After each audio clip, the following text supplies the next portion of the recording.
Siqilib ketdim. Otib tashlaring. Yuragingizni, jigaringizni yog' bosgan aka. 10 kun yotib, lecheniya olishingiz kerak aka. Bo'lmasa siz infarkt bo'lib qolasiz. Ko'chadan umuman ovqat yemang, faqat bansani ovqatini yeysiz. Chekish, ichish taqiqlanadi aka. Doktor, ahvolim shunchalik jiddiymi? Jiddiy. Xudo! Aytaysana balisada yotganingni. Baribir topib kelaman. Obbo Xudo!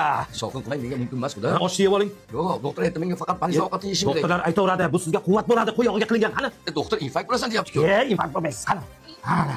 Endi Xudo, o'g'lingiz qizim o'rgan ekan, uyda o'tiribdi. Hey, Xudo, doktor.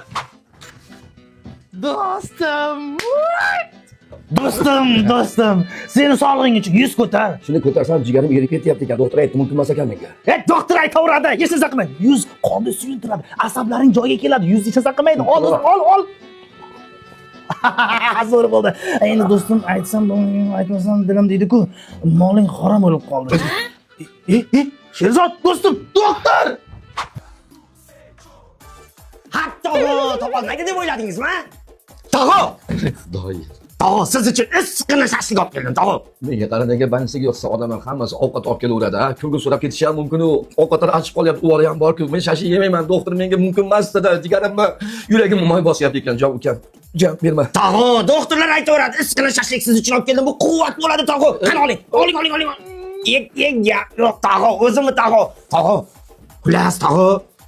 O'g'lingiz yangi mashina pak etib pachag'ini chiqarib, yelkasi bilan ikki oyog'i sinib o'tiribdi deydi.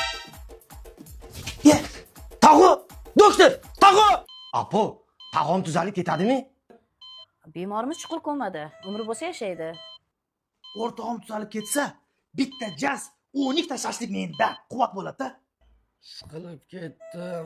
Otib tashlaring.